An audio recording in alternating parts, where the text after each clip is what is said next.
Creo que hay mucha amenaza a nivel nacional, a nivel mundial, hermanos, todo esto de la nueva era que ya va pasando y no se nombra mucho, pero sobre todo de la ideología de género, un comunismo, hermanos, que fue el encargado de meter todo esto de la ideología de género, porque no se podía estar influyendo ya sobre la cuestión económica y los yanquis y todo eso, ya eso como que no pegó mucho, y entonces lo que es la izquierda, o como alguien dijo, el problema de los zurdos, no hablando aquí sino de la izquierda, es que ahora llegan a implantar una ideología con todo un respaldo incluso democrático, siendo la izquierda la que lo promueve, hermanos, acerca de ideología de género. Entonces nos están quitando los valores a la familia, los valores a los países, y entonces, hermanos, la cosa va de mal en peor. Los pueblos están mal, Costa Rica está mal, la mayoría de las naciones está horrible. Sacamos a Dios de la Constitución, sacamos a Dios de nuestras escuelas, sacamos a Dios de la televisión, de todo donde metíamos a Dios lo sacamos. Dos gobiernos funestos se encargaron de darle un impulso a esto del PAC, que gracias al Señor desaparecieron. Nosotros lo vemos como muy superficial. Incluso en la reunión de parejas decíamos, muchos padres dicen, yo a mis hijos no les voy a imponer mis creencias, yo a mis hijos no les voy a imponer que vayan a la iglesia. Suena como muy bonito, ¿verdad? Como muy filosófico, como... Hermanos, es que Dios no es una opción más. Dios no es una opción más, Dios es la única opción que hay. Y si usted no le enseña eso a sus hijos, hermanos, es como si no les enseñara a sus hijos que tienen que estudiar. Sus hijos tienen que estudiar. ¿Cuántos dicen amén? Tienen que ir al kinder, a la escuela, al colegio, a la universidad. ¿Y usted sí se lo impone eso? Claro que se lo impone porque usted lo obliga a ir. Y viene y revisa a ver si hacen las tareas. Y si hay que ir a buscar algo para las tareas, usted lo hace, pero en lo espiritual, no. Esa amenaza contra el pueblo de Dios, esa amenaza en Costa Rica, no solamente es culpa de un gobierno, o de dos gobiernos, o de tres gobiernos. Nosotros como cristianos somos muy culpables de todo lo que está pasando en Costa Rica y en el mundo, porque la Biblia dice que nosotros somos la sal de la tierra, y que si la sal pierde su sabor o se vuelve insípida, ya no sirve para nada. La permisividad ante lo malo, hermanos, ha provocado que en Costa Rica entre un montón de doctrinas y anticulturas, hermanos, que están echando a perder todo. Nuestros hijos, ya en Estados Unidos hay más de un loco que se casa con un bote, otro se casó con una computadora, se casó. Es que el matrimonio ahí es como cualquier cosa. Usted va a Las Vegas y en 5 minutos lo casan y en 10 minutos lo divorcian. La gente se casa con un perro, se casa con un gato. Los niños de 8 y 9 años son operados para cambio de sexo, porque la cultura les invade diciendo que ellos son lo que se sienten, no son lo que son. Imaginen que yo les digo a ustedes que yo me siento afroamericano, hermanos, aquí, con estos colochos y blancura pura, parece que se bronceó uno en la morgue más bien. Yo me puedo sentir lo que a mí me dé la gana, pero esto es lo que usted es. No va a ser porque yo le voy al Necaxa, dijo don Ramón, pero que yo me siento mujer. Hace muchos años en el programa En la Mira, ¿se acuerdan? Aquel periodista Valverde, Jorge Valverde, llegó un asunto de la gente de cambio de sexo y todo. Había un chavalo que se sentía mujer, y andaba vestido de mujer, pero era lesbiana. ¡Qué carebarro más grande! Él se sentía mujer lesbiana, o sea, solo relaciones con mujeres tenía. Y lo he dicho, si la mayoría de nosotros o el mundo fuera lo que sintió ser o quería ser, repito, nunca lo voy a decir, cuando eran niños, estaríamos llenos de vaqueros y policías y bomberos y pulperos. Los niños, estaba oyendo a alguien ahora con esto de la niña que hay que orar, ¿Adriel es? ¿O Cadriel? que se desapareció. Había un psicólogo ahí hablando en Buen Día y decía acerca de la chiquita. Esa chiquita fue violada a los 11 años, la mamá de esa niña, ¿cierto? Y ahí sí decían que los niños a los 11 años, por eso están problemáticos, no tienen capacidad de razonamiento, todavía no han encontrado su personalidad, todavía. ¿Por qué no usan eso también para la ideología de género? A los 9 años sí pueden cambiarse de sexo, pero a los 11 todavía no se han desarrollado para el sexo y lo otro. Yo no entiendo.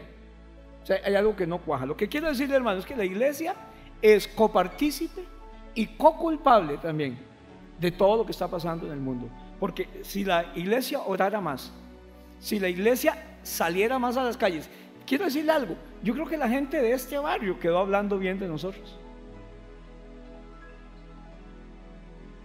Y el día que vayamos a invitarlos o tengamos una campañita, nos van a prestar también, ya nos lo ofrecieron, ahí la cancha para tener una campañita, algo diferente. Y la gente la vamos a invitar y va a ir. ¿Sabe por qué? Porque nosotros somos chirotes. Porque eso es una iglesia buena nota. En el sentido de que no andamos haciendo la gente a un lado, si no somos participativos. Nos importa lo que esté pasando en el pueblo. 35 bolsas de esas grandes de jardín recogimos ayer. Entonces, ¿por qué estamos así? Número uno, estamos así porque no obedecemos su palabra. ¿Por qué estamos así? Número uno, ponemos ahí en la pantalla, número uno, porque no obedecemos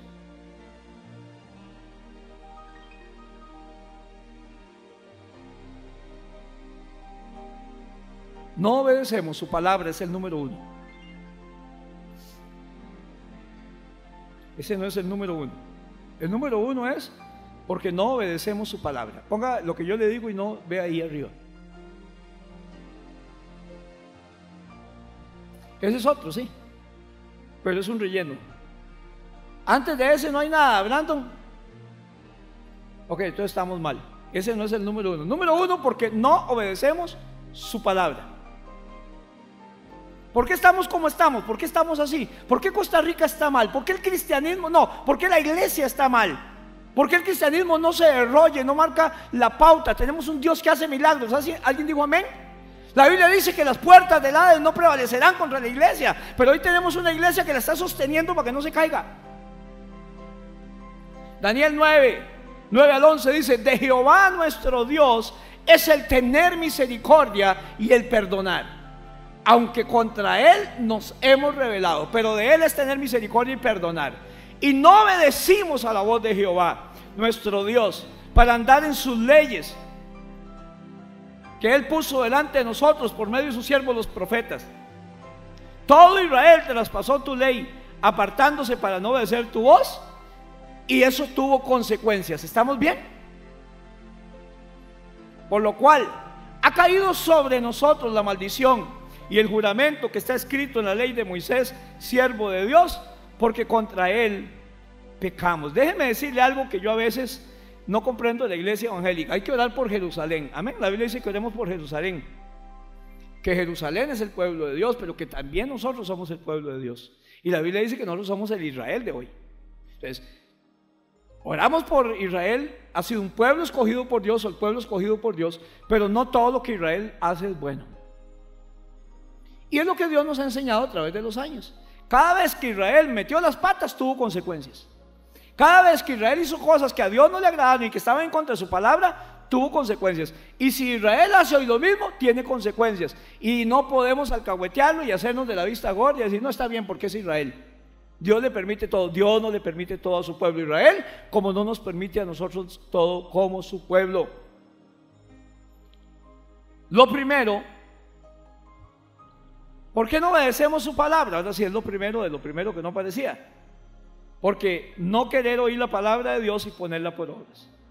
¿Por qué no obedecemos la palabra? Porque no queremos oír la palabra de Dios y no queremos ponerla por obras.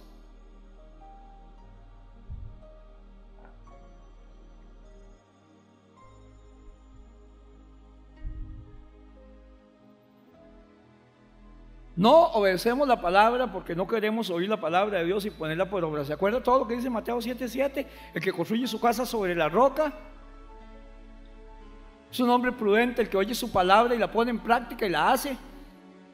Le compararé a alguien que hizo su casa sobre la roca y vinieron lluvias, tormentas, crecieron los ríos y su casa no cayó. ¿Por qué? Porque construyó sobre la roca. ¿Cómo se construye sobre la roca para asegurar que su casa no caiga? Cuando usted oye la palabra y la pone en práctica. Oiga la palabra y la pone en práctica es igual a agarrar un sacho y empezar a ahondar sobre la roca y construir sobre la roca. No hay tormenta que pueda derribar esa casa. Está sobre un terreno sólido. Usted está firme cuando oye la palabra y la pone en práctica. Nos rebelamos contra Dios y reescribimos la Biblia. ¿Cómo? Cuando la interpretamos como nosotros queremos. Por favor, hermanos, hace tantos miles de años que tenemos la palabra de Dios. La que más corto tiempo tiene más de 2000 años. Y usted quiere sacarle algo nuevo a la Biblia que nadie ha visto en miles y miles de años.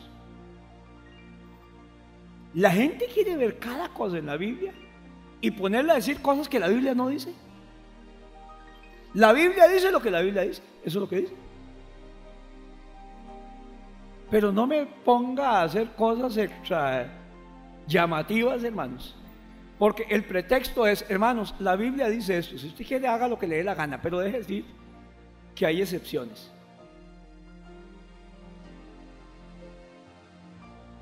Me preguntaba una hermana allá en una iglesia a la que estamos dando una mentoría, iglesia con propósito: pastor, entonces el diezmo hay que darlo aquí a la iglesia para el pastor, o yo puedo darle a los pobres, o puedo al otro. No, la Biblia nunca dice eso. En algún lugar la Biblia dice que le demos el diezmo a los pobres. No, si usted quiere aplicar eso, lo que la Biblia dice, que dé otro diezmo para los pobres.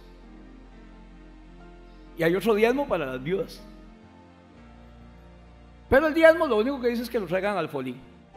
Ahora usted puede decir, no me alcanza, y todo lo que quiera, téngalo por ahí.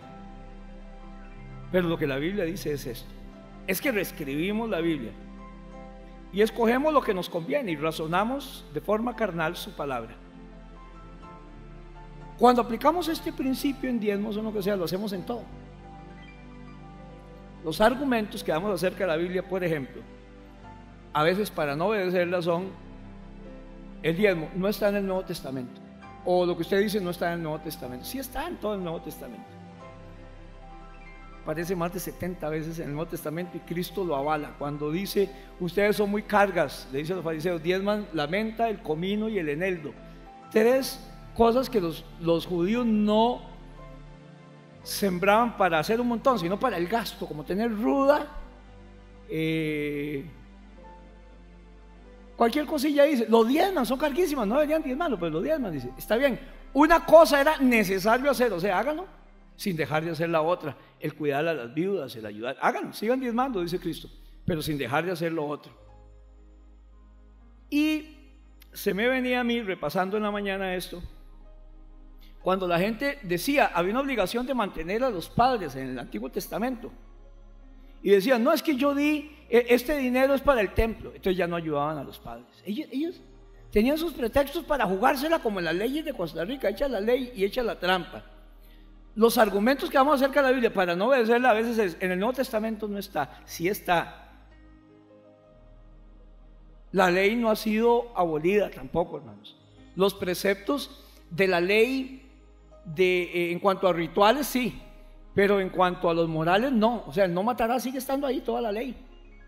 El no robarás sigue ahí. El no desear a la mujer de tu prójimo sigue ahí. Porque, ¿sabe por qué son eternos? Porque incluso son de antes de la ley. Jesús no dijo nada. Eso era la ley. Dios es amor. Ay, el que más me encuentro es ese: Dios es amor. Su pueblo primeramente transgredió su palabra y no quiso obedecerla, hermanos. Por eso Israel fue llevado cautivo a Babilonia, es lo que dice Daniel. Por desobedecerla fuimos llevados cautivos a Babilonia. Su orgullo fue sacudido tremendamente. El superpueblo de Dios fue llevado esclavo a Babilonia por años y años. No fueron fieles en la bendición. Iban a hundirse más y más en la esclavitud y cautiverio. Así que ponga por allí lo siguiente: hay bendición para el que obedece a Dios y hay maldición para el que lo desobedece. ¿Alguien sabía eso? Recuérdese que bendición le va a ir bien, maldición le va a ir mal. Hay bendición para el que obedece al Señor y hay maldición para el que lo desobedece.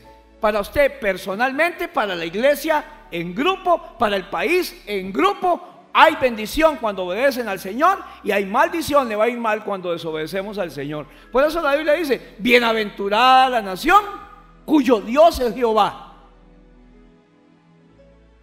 Está bien que no lo sigamos, pero tampoco lo tratemos de destrozar en Costa Rica de una manera increíble. Ok, usted siga la religión que quiera, pero no ataque al pueblo de Dios, no ataque a Dios, porque Dios va delante de nosotros como poderoso gigante. Deuteronomio 28:15 lo dice: pero sucederá que si no obedeces al Señor tu Dios, guardando todos sus mandamientos y estatutos que te ordeno hoy, vendrán sobre ti las siguientes maldiciones y te alcanzarán. Y da como 10 pasajes: te irá mal, tu arte de amasar le va a faltar comida, estas cosas le van a pasar, y empieza a decir, y que si obedece, del 1 al 14, estas bendiciones van a venir sobre tu vida. Si usted obedece, vienen estas bendiciones. Si usted desobedece, vienen estas maldiciones. Así que, no sé si está ahí para ponerlo, pero la bendición y la maldición, nosotros la escogemos. Bendición y maldición, nosotros la escogemos. Así que el asunto aquí es, ¿cuántos quieren la bendición de Dios? ¿Cuántos quieren la bendición de Dios? Escójala. Es una escogencia que usted tiene que hacer. Yo quiero que Dios me bendiga en todo. ¿Qué tengo que hacer? Mariluz, voy a hacer lo que Dios dice que haga. Está en nuestras decisiones. Si decido obedecer a Dios a través de poner en obra su palabra, vendrán bendiciones para mí, vendrán bendiciones para mi familia y también vendrán bendiciones para la iglesia. ¿Cómo nace un avivamiento? Un avivamiento, condiciones para un avivamiento, dijimos el domingo pasado, si no me equivoco, o el antepasado. Hermano, el pasado no prediqué, ¿verdad? Tiene que orar más, tiene que leer más la Biblia, tiene que congregarse más. Y entonces un avivamiento empieza por usted. Eso va a avivar su vida. Y si eso aviva su vida, aviva la familia. La familia va a ser avivada. Y si la familia es avivada y varias familias son avivadas, la iglesia recibe un avivamiento. El avivamiento primero empieza personal. Por eso dice, aviva tu obra en medio de los tiempos. Timoteo dice, aviva el don del fuego, el fuego del don de Dios que hay en ti. Si decido desobedecerlo, van a venir maldiciones para mi vida y para todo lo que haga.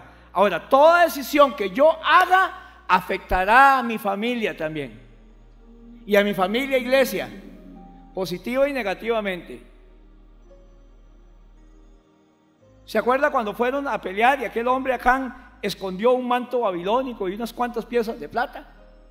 Lo afectó a él, lo afectó a su familia, afectó a su tribu y afectó a todos los que estaban alrededor de él. Una sola persona puede afectar positivamente y negativamente todo lo que usted está a su alrededor. Si usted hace algo bueno, su familia va a recibir bendiciones.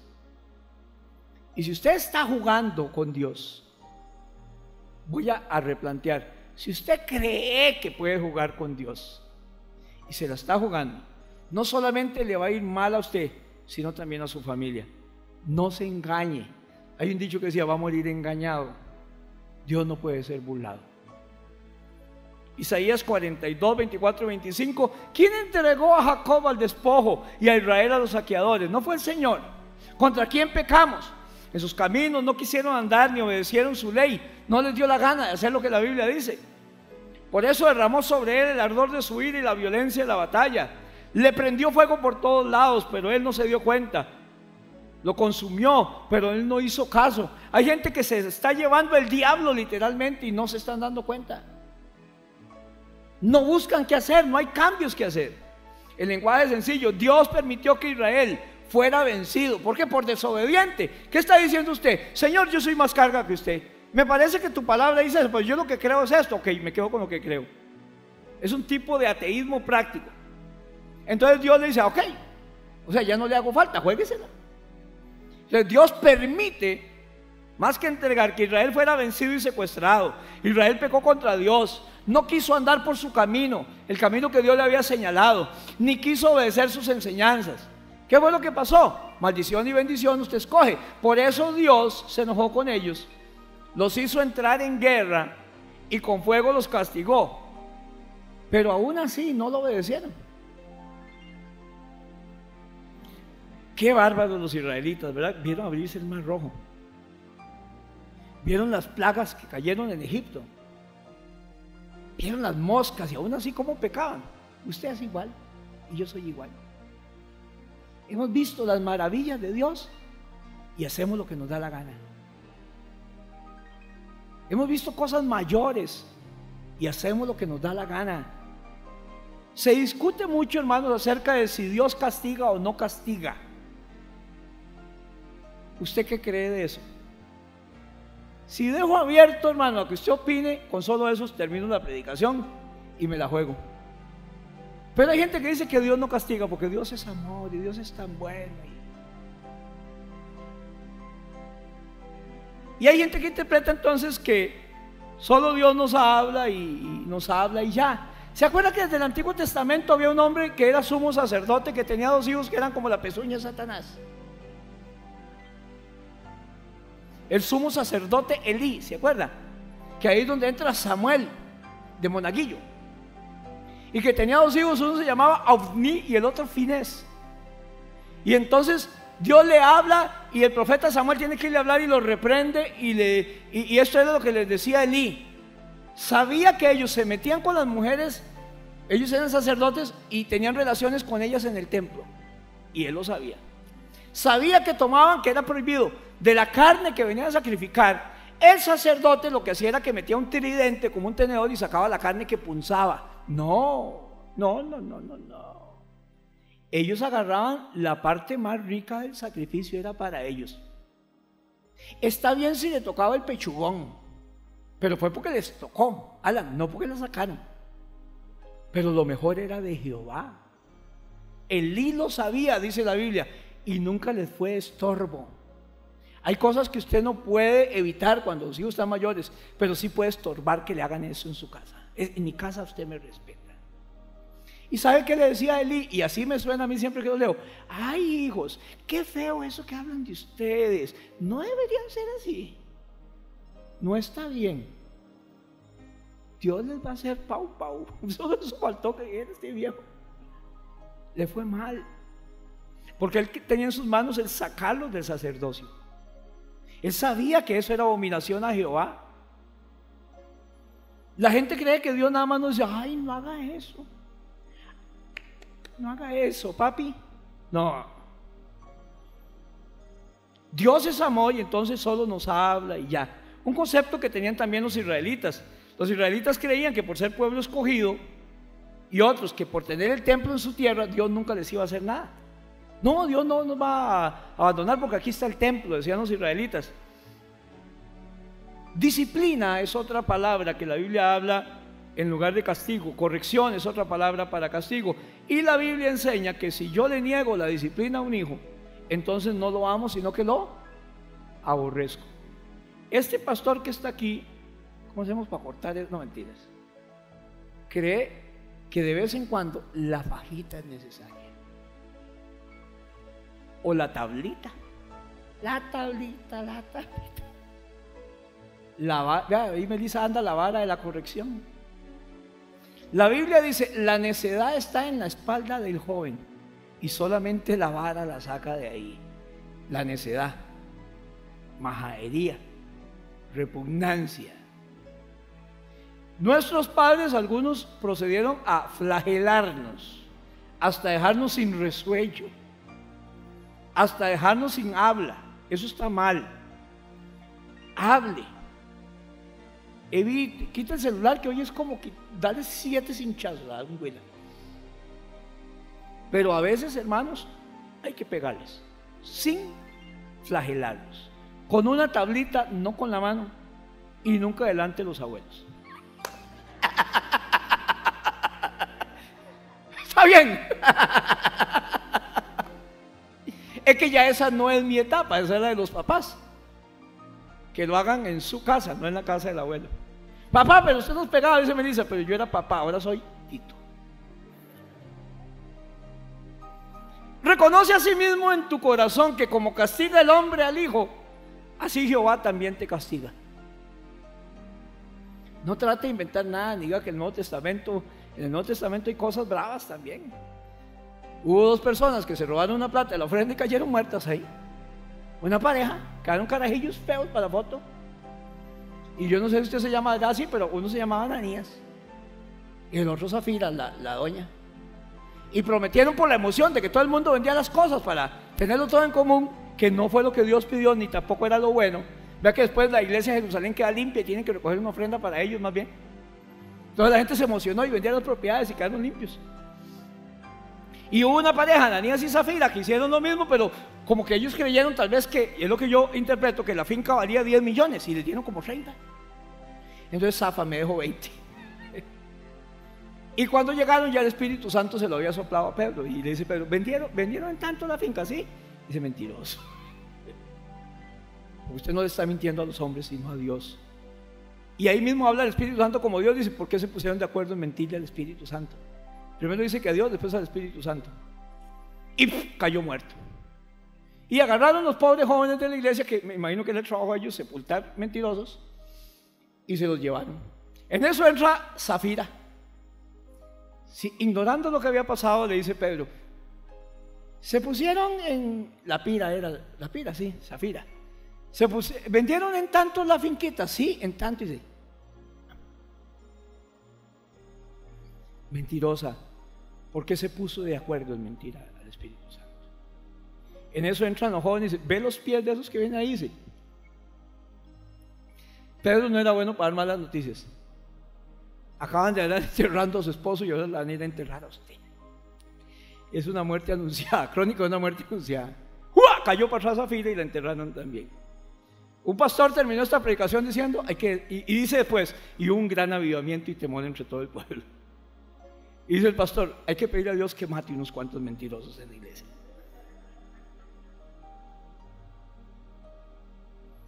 Así como el padre castiga a su hijo, Dios castiga al hijo que ama. ¿Y por qué lo castiga? Porque lo ama. Proverbios 3:12, porque Jehová al que ama castiga, como el padre al hijo a quien quiere. Si usted quiere a su hijo, corríjalo desde temprano. No le dé todo, no deje que le grite, no deje que sea insolente. 13:24, el que detiene el castigo a su hijo lo aborrece, mas el que lo ama desde temprano le vuela cincha. Lo corrige. Estoy psicoseado. Que sea lo último, y no corra usted a flagelarlo, hermanos. Que de verdad, como voy a decir más adelante, le duela. Pero piense en el futuro, porque el hijo que no es reprendido avergüenza a su madre, así dice la Biblia. Hebreos 12:7-8, si soportáis la disciplina de Dios o el castigo, Dios os trata como a hijos, porque ¿qué hijo es aquel a quien el padre no disciplina? Pero él lo deja como un hecho, el padre disciplina a sus hijos. Pero si os dejas en disciplina de la cual todos han sido participantes, entonces sois bastardos y no hijos. ¿Cuántos hijos de Dios hay aquí? Pues si Dios lo ama, lo va a disciplinar todas las veces que usted esté haciendo lo que a Dios no le agrada. Entonces, es decir, ponga allí, disciplinar es también amar. ¿Cuántos dicen amén?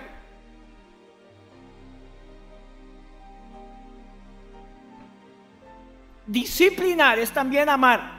Y Dios no es alcahuete. Conocemos qué es eso, ¿verdad? Alcahuete es tardo para la ira y grande misericordia. Es tardo para la ira, pero cuando se enoja, se enoja. Joel 2:13 dice, rasgad vuestro corazón y no vuestros vestidos, y convertíos a Jehová vuestro Dios, porque misericordioso es y clemente, tardo para la ira y grande misericordia, y se duele el castigo. Dios retarda su ira, da tiempo, pero si la gente no actúa por sus advertencias, y esto que estamos haciendo hoy es una advertencia, sus advertencias verbales, si no hace caso a su voz, Dios va a actuar por amor a nosotros, por amor a la palabra, y vendrá disciplina y castigo. Esta frase le duele a Dios, castigo, es ciertísima, y los que somos padres sabemos que no es solo un cliché. Nos duele ver a nuestro hijo cuando llora y todo, pero hermanos, si usted lo ama, disciplínelo. No lo deje que haga lo que sea. Nosotros fuimos donde una doctora y nos sacó aquello de cómo se hace un maleante, cómo se hace un criminal. Dele todo lo que quiera. Cuando viene diciendo que eso se lo encontró en la calle, dígale que es cierto. El hijo de ella estaba en la cárcel, acababa de arrollar un hombre, se robó un carro en Belén, una doctora, y en la huida mató a un chaval, estaba en la cárcel y en Guanacaste.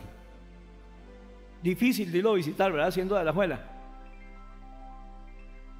No críe maleantes, hermanos, no le puedo decir que sí a todo. Tienen que conocer la palabra N-O, está en el abecedario, está a la mitad. L-M-N-O-P-Q-M-N-O.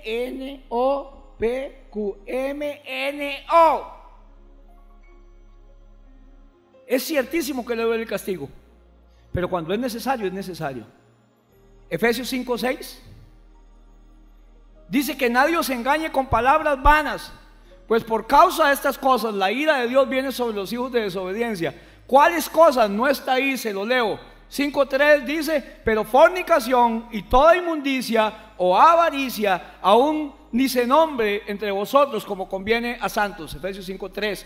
Ni palabras deshonestas, ni necedades, ni truhanerías que no convienen, sino antes bien acciones de gracias.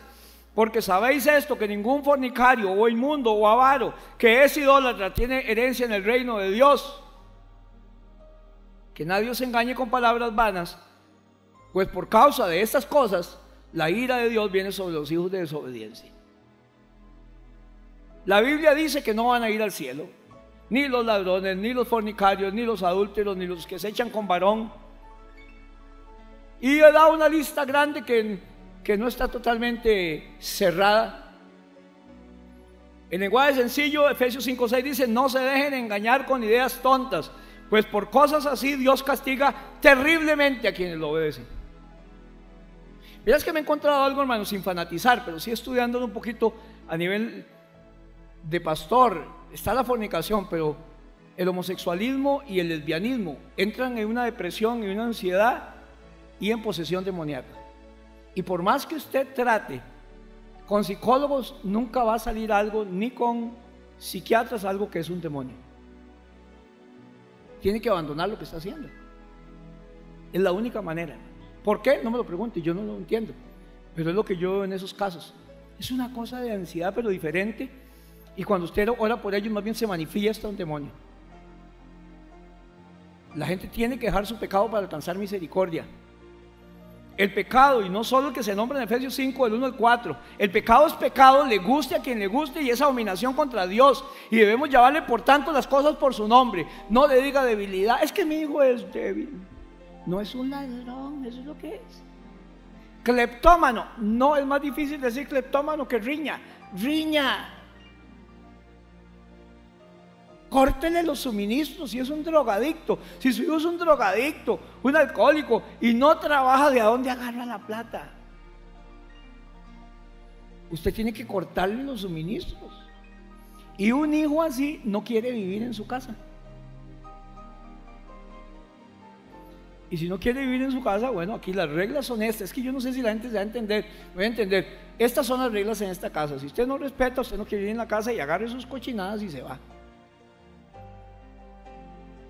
Pastor, qué bárbaro lo que dijo. Eso es lo que debe hacer. Es más, hay gente que en el Nuevo Testamento dice la Biblia que lo llamen, que lo reprendan, que si está en ese pecado consistente, llame a los ancianos de la iglesia, reúnanlo, vuelve a darle una oportunidad, y si no quiere, llámenlo adelante y lo declaran gentil y publicano, y le decimos: ¿sabe qué era eso? No queremos que se vuelva a reunir con nosotros en la iglesia, no venga más. Ay, ¿qué iglesia es? A unos pocos parroquianos hemos tenido que hacerlo aquí en la iglesia. No lo hacemos público, todavía para darle oportunidad de que se coman al pastor y diga que el pastor lo trató mal. Pero le decimos: hermano, por favor, no queremos que vuelva a la iglesia. Hay gente que vive en un pecado, que sigue, que se le advierte, que se le llama y sigue haciéndolo. Pecados ya morales fuertes. O locos que han venido aquí a la iglesia también a decir que ellos eran el ángel Gabriel. Nos hemos encontrado, David. Aquí llegó uno que dice que estuvo en un ayuno de cuántos días, y la gente cuando pasaba alrededor de él se sanaba. Pedro, la sombra, lo sanaba y todo. Está bien, puede ser, pero era homosexual. O en adulterio. Dios no usa eso, hermano, ningún pecador. Y entonces le dije: bueno, usted puede reunirse aquí con nosotros, pero no ande con esas habladitas con los hermanos, ¿está bien? Ay, ya le andaba contando a los hermanos, y puede agarrar un hermano raro y cuando usted lo ve, está orando a Gabriel ahí. Y un día me llegaron a contar lo que había dicho y lo llamé aparte y le digo, ¿se acuerda que yo le dije a usted que no hablara eso? Sí, y usted es un majadero. No quiero que venga más a la iglesia. No sé, aquí donde me ven, solo Lili me regaña, pero sí soy fuerte. El domingo siguiente lo veo haciendo fila ahí para entrar y lo llevé aparte y le digo, ¿no le dije a usted que no quería que viniera más a la iglesia? Y dice, sí, pero yo tengo derecho a hablar con los ancianos. Y le digo, usted no tiene derecho a nada. Usted no es miembro de la iglesia y no obedece. Empezando a venir de visita y con un montón de derechos y tirando plumas, le dije, no quiero que venga más a la iglesia y no venga más. Lo que pasa es que alguien me oye y deja venir a la iglesia también porque qué grosero el pastor. Hermanos, a veces el pastor, a veces no siempre, a veces cuando hay lobos, usted le tira piedras, pero si se arriman tiene que pegarle un plomazo, hermano, porque ya no hizo caso. Para eso son los pastores, está bien. Y para eso es la gente y los ancianos y la gente que está más preparada, sobrevedores, juntamente con el pastor de la grey, hermanos. Y si tienen que espantársela a alguien, se la espantan en el amor del Señor. Isaías 5:20 dice, hay de los que a lo malo le dicen bueno y a lo bueno le dicen malo, que hacen de la luz tinieblas y de las tinieblas luz, que ponen lo amargo por dulce y lo dulce por amargo. Hay de los sabios en sus propios ojos y de los que son prudentes delante de sí mismos. Según ellos son cargas, pero a lo malo le dicen bueno y a lo bueno le dicen malo. No, como decían el dicho, al pan pan y al vino vino. Lo que es malo para mi mamá y es malo para mí. Si es veneno para mí, es veneno para mi mamá. Si es malo para la iglesia, es malo para el pastor también. El árbol lo conocemos por su fruto. Tito 1:16 dice, profesan conocer a Dios, pero con sus hechos lo niegan, siendo abominables y desobedientes e inútiles para cualquier obra buena. El árbol se conoce por su fruto. ¿Era de rellenar? Está bien.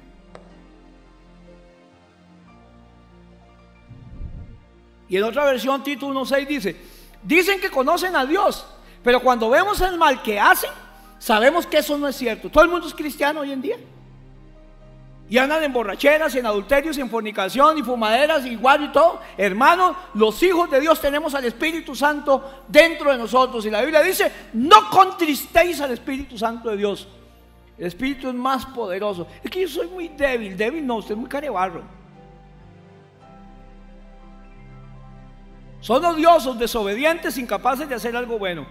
Si somos buenos, nuestros hechos deben de ser buenos. Si somos luz, las tinieblas no deben estar en nosotros. Y si somos sus hijos, debemos hacer las obras de nuestro Padre. Si creemos en Dios, es el Dios que la Biblia dice, y no podemos estar inventando otros dioses u otra manera de ser de Dios. Dios es lo que dice en su palabra que Él es, y Dios hace lo que dice en su palabra que Él hace. Así que si Dios dice que castiga, Dios castiga. Y Dios es amor, pero también es fuego consumidor. Es lo que Él es y lo que dice su palabra que Él es. Y estamos advertidos, hermanos, si hacemos lo bueno nos va a ir bien, si hacemos lo malo nos va a ir mal. ¿Está bien? Número 2, la gente. ¿Por qué estamos así? Porque la gente prefiere su razonamiento que el de Dios. La gente prefiere su razonamiento que a Dios. Por eso estamos así. Para la gente es más carga lo que ellos piensan que lo que Dios dice. Y siempre será mejor lo que Dios dice. Aunque a mí no me guste, aunque me duela. Yo me acuerdo que una vez tuve una infección en la uña, que eran solo uñas encarnadas, y me fui, y no sé si era así, se llamaba Encetacil, una inyección, que es como la penicilina. Ah, no sea bárbaro, hermano, eso es como que lo pique uno en una pica caballo en el trasero. Y me pusieron la inyección, y yo todo valiente, algo a levantarme, me fui para adelante solo, y ahí tuve que quedarme un rato para que se me desarratonara el pullón, dijo alguien, el trasero. No me gusta, pero al otro día amaneció mi dedito gordo, totalmente chupado la infección, como una pasa. Toda la infección la había sacado. Nos duele, pero a veces es lo mejor. Mire, yo ahora soy el hombre más... Bueno, después de haber pasado tanto por el hospital, ya las inyecciones me resbalan. Yo sé que duele un ratito, pero es como la mano de Cristo directo, hermanos. Iba para Guatuso y yo no sé cómo me doblé el pie, no sé si se acuerdan, hermanos. Y Se me hinchó y no podía ni ponerlo. Y Samuelito estaba con otro chiquitito y él decía, ¿cómo hace Tito? Y así se iba. Tito, así andaba Tito por toda la casa. Y entonces fui al seguro y me pusieron una inyección para desinflamar, no me acuerdo el nombre, para no hacer propaganda. Y óigame, hermano, no me va a creer, en 2 horas ya estaba casi haciendo series ahí en la casa.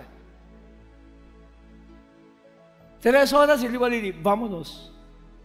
Y así me fui manejando hasta Guatusi. Llegué a Guatusi y no me dolía nada. Las inyecciones son muy buenas. Aunque hay gente que le tiene mucho miedo, pero son muy buenas. Y a veces Dios tiene que pullarnos. Porque si no es así, si no es con cabestro y freno, dice la Biblia, no nos volvemos a Él. Yo estoy seguro que cuando lleguemos al cielo vamos a ver a algún hermano con la boca torcida. Porque Dios le tuvo que jalar con freno. Si no, no hacíamos caso. Dice que hay gente que si no es con cabestro y freno, no nos volvemos a Él. Sinceramente, hermano, yo prefiero el cabestro y el freno, pero nunca apartarme de Él. Jeremías 2:13 dice, porque 2 males ha hecho mi pueblo, me dejaron a mí fuente de agua viva y cavaron para sí cisternas. Se hicieron para sí cisternas. No les bastó las de Dios, era mejor las de ellos. Y son cisternas rotas que no retienen el agua. Jeremías 2:13. La gente cree que es más carga que Dios. A las personas no les satisface lo que Dios dice. No pueden confiar en lo que Dios manda y obedecerlo y no le creer a Dios. La gente hace lo que le parece y no obedece la palabra de Dios. Y cuando hacemos lo que queremos, recibimos lo que no queremos. Cuando hacemos lo que queremos, lo que me dé la gana, recibimos lo que no quiero recibir. Y después decimos, ¿por qué estamos así? ¿Por qué me pasa esto?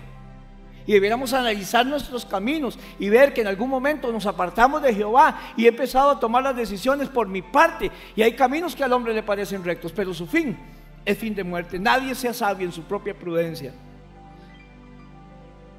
La manera de Dios siempre es la mejor, amén. No siempre es la que llena mis expectativas, no siempre cumple mis estándares, pero siempre va a ser la mejor. A veces nos parecerá muy lerda, tal vez no será de mi agrado, pero será la que me garantice la victoria. Salmo 2, 1-5. ¿Por qué se rebelan contra Dios las naciones y los pueblos? ¿Por qué estudian la manera de luchar contra Él y contra su rey?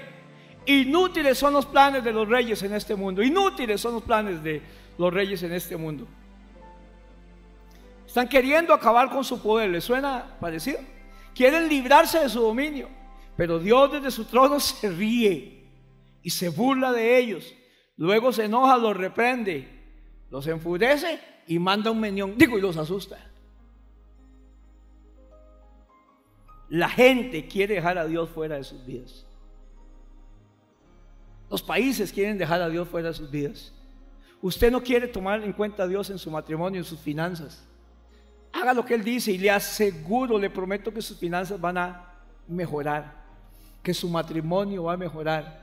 38 años de casados cumplimos mi esposa y yo, 41 de conocernos, desde 1982, y sigo tan enamorado o más, porque creo que ahora tengo un amor más maduro que el primer día. Me encanta mi esposa.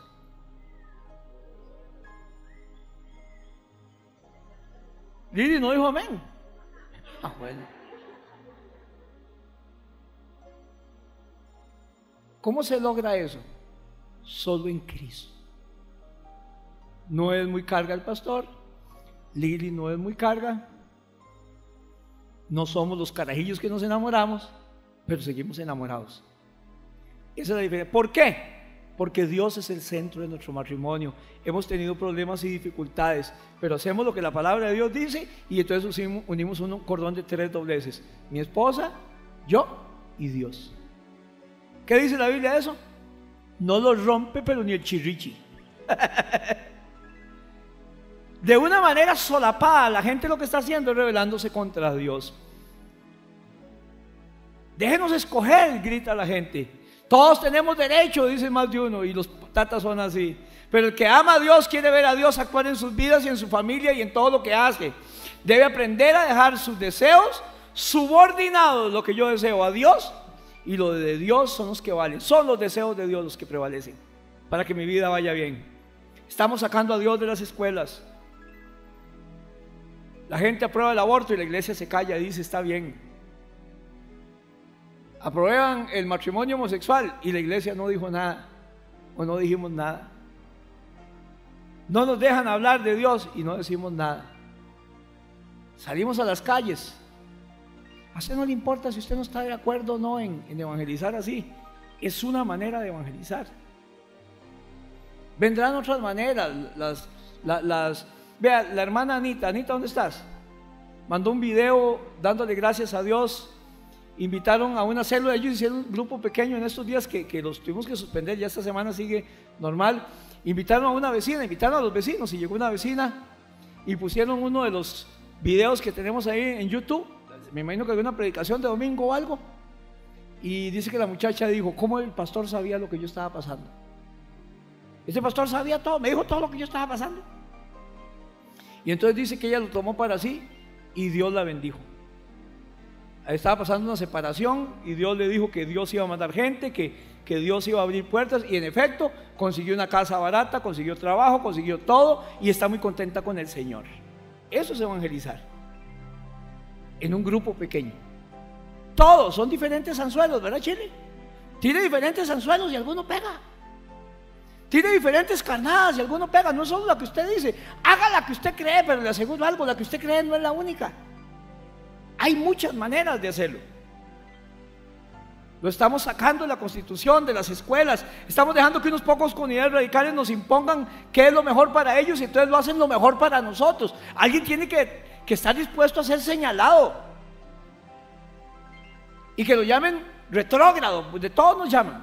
Lo tercero, Dios puede anular cualquier decreto de cualquier corte humana, puede ser la de derechos humanos o lo que quiera, o de cualquier gente que venga contra usted, o de cualquier jefe, o de lo que sea. Dios puede anular cualquier decreto de cualquier corte humana.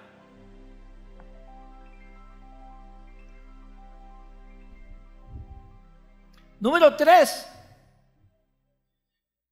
Dios puede anular cualquier decreto de cualquier corte humana.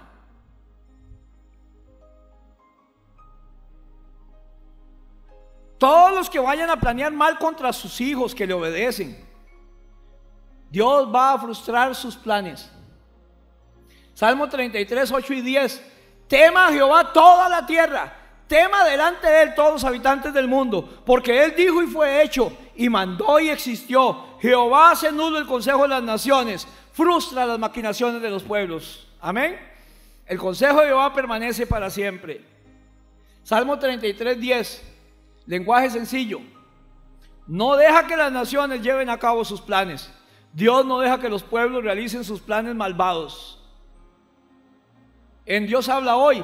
El Señor hace fracasar por completo los proyectos de los pueblos paganos, pero los proyectos del Señor permanecen para siempre.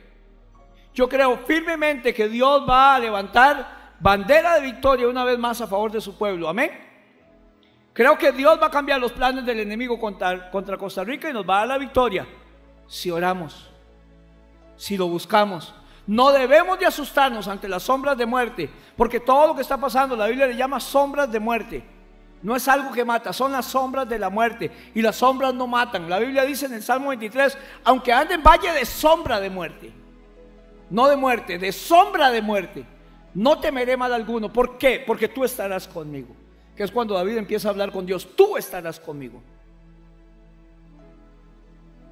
La sombra es el reflejo de un cuerpo, ¿cierto?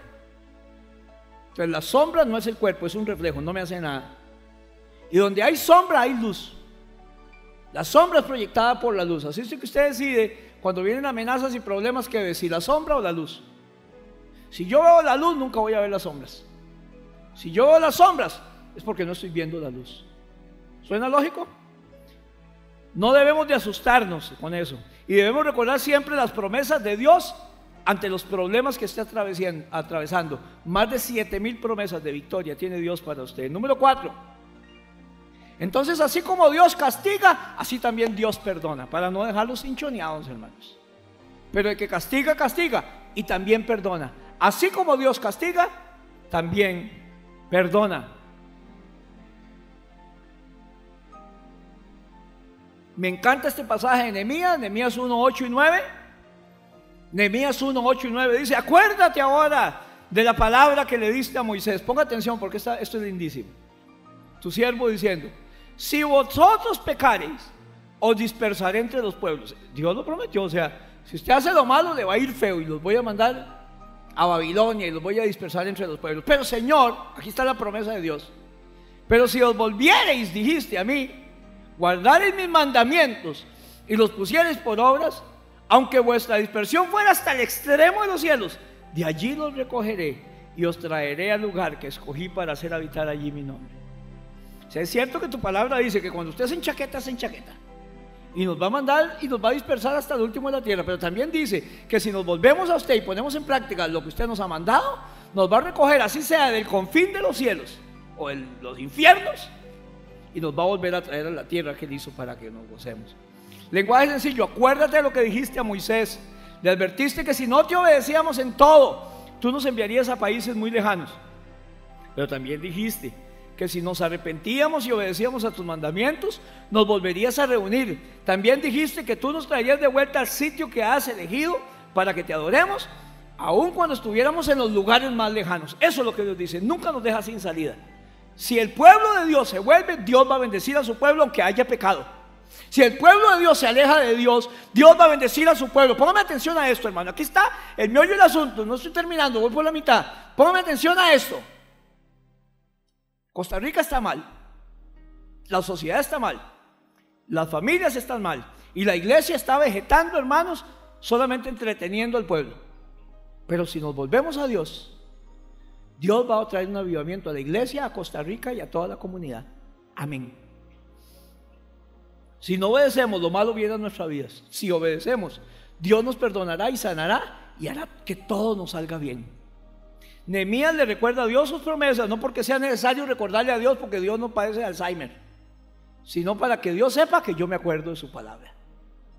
Yo no le recuerdo a Dios sus promesas, le recuerdo a Dios que yo me acuerdo de lo que Él me ha prometido. Amén, hermanos, que es diferente. Hermanos queridos, Costa Rica ha sido muy bendecida y más bien su misericordia es más grande y muy grande entre nosotros, pero últimamente con nuestros hechos, la manera de ser, y hablo sobre todo de un pueblo complaciente y alcahuete que se llama cristiano, estamos viendo cómo Dios nos deja nuestras decisiones, estamos decidiendo que lo que pensamos y lo que hacemos es mejor que lo que Dios dice, y entonces queremos gobernarnos nosotros mismos y mandarnos. ¿Y sabe qué hace Dios? Nos deja solos. ¿Usted quiere hacer eso? Hágalo, porque Él es el caballero de la cruz. Él siempre ha sido el caballero de la cruz, y Él nos advierte y nos dice en su palabra: pero si usted quiere hacerlo, David, hágalo.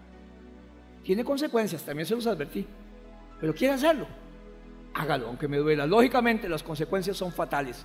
Número 5, ¿cuál es la solución? No es aquel conjunto, la solución. ¿Cuál es la solución? Este es un pasaje increíblemente lindo, muy conocido, 2 Crónicas 7, del 12 al 16. Y apareció Jehová a Salomón de noche y le dijo: yo he oído tu oración y he elegido este lugar por casa de sacrificio. Cuando él termina la casa de Dios, el templo. Ponga atención a esto: si yo cerrare los cielos para que no haya lluvia, es lo mismo que dijo Nehemías, y si mandare a la langosta que consuma la tierra, o si enviare pestilencia a mi pueblo, si Costa Rica está mal, si viene ruina, si viene persecución y un montón de enfermedades y cosas raras como están viniendo, si se humillare mi pueblo. ¿A quién va dirigido esto? Ni siquiera dice al presidente, no dice si se humilla toda Costa Rica, dice si se humillare mi pueblo. ¿Cuánto pueblo de Dios hay aquí? Si se humillare usted y yo y mi pueblo, sobre el cual es invocado mi nombre. ¿Y cómo se humillan? Si oraren, no lo que está orando ahora, más de lo que está orando ahora, y buscaren mi rostro, y se convirtieren de sus malos caminos, dejen de pecar y apártense de sus malos caminos. ¿Qué va a hacer Dios? Esa es la condición. Que se humille el pueblo, que ore, que se aparte de sus malos caminos. Es la condición, porque entonces cuando hagan esto, yo iré de los cielos, perdonaré sus pecados y sanaré su tierra. Y ahora estarán abiertos y atentos mis oídos a la oración en este lugar, porque ahora he elegido y santificado esta casa, la casa de Dios, el pueblo de Dios, la iglesia de Cristo, para que esté en ella mi nombre para siempre, y mis ojos y mi corazón estarán siempre allí, si se humillare mi pueblo, buscaren mi rostro y se apartasen de sus malos caminos. Lenguaje sencillo: Dios se le apareció una noche y le dijo a Salomón: he escuchado y elegido este templo para que me ofrezcan sacrificios, siempre viviré en él, los cuidaré y amaré. Todo el tiempo estaré atento y escucharé las oraciones que ustedes hagan, siempre lo haré. Si ustedes me desobedecen, no les enviaré lluvia y les enviaré saltamontes, plagas, para que devoren sus cosechas, o les enviaré una enfermedad. Pero si mi pueblo se humilla y ora y me busca, y si al mismo tiempo abandona su mala conducta, yo escucharé en el cielo su oración, perdonaré sus pecados y les haré prosperar de nuevo. Dios quiere prosperarnos de nuevo. Que su pueblo se vuelva a Dios. Tiene que empezar el juicio por la casa de Dios, hermanos. No podemos pretender que la gente actúe como cristiano cuando no lo son. Pero yo tengo que pretender que los que nos llamamos cristianos y nos llamamos pueblo de Dios, actuemos consecuentemente ese nombre como hijos de Dios y como pueblo de Dios. Sobre todo su pueblo, los que dicen que son hijos de Dios, humillarnos, orar y buscar su rostro y dejar nuestros propios caminos. No podemos pedirle a Costa Rica que haga lo que yo no estoy haciendo. Somos los hijos de Dios los que debemos, hermanos, cambiar. No Costa Rica, no el presidente, somos usted y yo los que debemos cambiar nuestra manera de ser y la manera de verdad de ser cristianos verdaderos. Y entonces veremos a Dios actuar por amor a unos justos de este país. Había un pueblo que se llamaba Sodoma y Gomorra, dicen las malas lenguas. Y entonces cuando Dios le dice a Abraham, dice: voy a encubrir yo a Abraham, mi amigo, lo que voy a hacer. Dice: no. Y se lleva a Abraham y dice: Abraham, vamos a dar una vuelta ahí por Santana, venga acá. Y le dice: hey, voy a tener que destruir a Sodoma y Gomorra, su clamor ha llegado a mí, el pecado también. Y le dice a Abraham: Señor, pero si hubiera 50 justos, ¿usted los destruiría a los justos con los injustos? Y dice: no. Si hubiera 50 justos, no los destruyo. Abraham vio que era mucho pedir y que no había 50, y dice: Señor, y si hubiera 20 justos, los destruiría. Y dice: no, Abraham. Ya Abraham sabía. No, si hubiera 20 justos, no destruyo toda Sodoma y Gomorra y el valle de Sodoma. Señor, perdóneme que sea Jairo, y si hubiera 10, no los destruiría. Si hubiera 10 cristianos que nos pongamos en la brecha y nos volvamos a Dios, si hubiera una iglesia aquí en Santana, solo una, que nos pongamos en la brecha y busquemos a Dios primero en nuestras casas, después al congregarnos, al orar, sin tomar el congregarnos como un requisito para servir, hermanos, sino como un deseo de mi corazón, porque ese es el fenómeno que está pasando, que hay gente que viene 1 o 2 veces porque tengo que servir, pero si no, no vengo ninguna. Dios se va a volver a nosotros y va a bendecir Costa Rica por amor a esos 10 justos. Ezequiel 22:30 dice: y busqué entre ellos hombres que hiciesen vallado y que se pusiesen en la brecha delante de mí a favor de la tierra, para que yo no la destruyese, y no lo hallé. ¿Sabe qué está haciendo Dios hoy en día? Está buscando un hombre que se pare en la brecha, un Juan el Bautista, un José, alguien que se levante y se pare entre él y Dios a interceder por su pueblo. Y Dios dice: hermanos, no lo estoy hallando. Gente que interceda delante de Dios por la iglesia, por Costa Rica, por los ministerios. Lenguaje sencillo, dice: yo he buscado entre ellos alguien que los defienda, alguien que se ponga entre ellos y yo, y que los proteja como una muralla. Vea qué lindo lo que dice. Alguien que me ruegue por ellos para que no los destruya, pero no he encontrado a nadie. Dios dice: no he encontrado a nadie. Dios dice que es difícil encontrar gente que se comprometa con estar intercediendo y orando por Costa Rica, por Santana. Yo quiero ver a Santana en un avivamiento, hermanos, pero tengo que comprometerse a interceder y pararme en la brecha delante de Dios y Santana, para que Dios no destruya Santana ni Costa Rica. Pero si alguien se parara en el camino entre Dios y Costa Rica y orara, si se humillara en su pueblo e intercediera por su pueblo, Dios libraría a Costa Rica del castigo que está por venir. Porque Costa Rica ha tenido todo en la palma de la mano y le ha dado la espalda a Dios. Y lo peor de esto es que la iglesia le ha dado la espalda a Dios. En una encuesta entre la iglesia, no en los impíos, el 45% está de acuerdo con el aborto. Más de la mitad de los cristianos o la mitad están de acuerdo con el matrimonio homosexual. Y queremos que esto esté bien. Dios está permitiendo este ataque del enemigo para darle una oportunidad a su pueblo de humillarse, de pararse en la brecha y de hacer lo que nos toca como pueblo de Dios. Estar clamando por nuestro país es lo que nos toca como pueblo de Dios. Y hermanos, hacer obras dignas de arrepentimiento. Termino con 2 citas. Tito 2, del 1 al 3. Exhorto ante todo, dice, antes de todo que les predique, a que se hagan rogativas, oraciones, peticiones y acciones de gracias por todos los hombres. Rogativas, peticiones y acciones de gracias por los que están en eminencia. ¿Para qué? Por el país, por el gobierno, para que vivamos quieta y reposadamente en toda piedad y honestidad.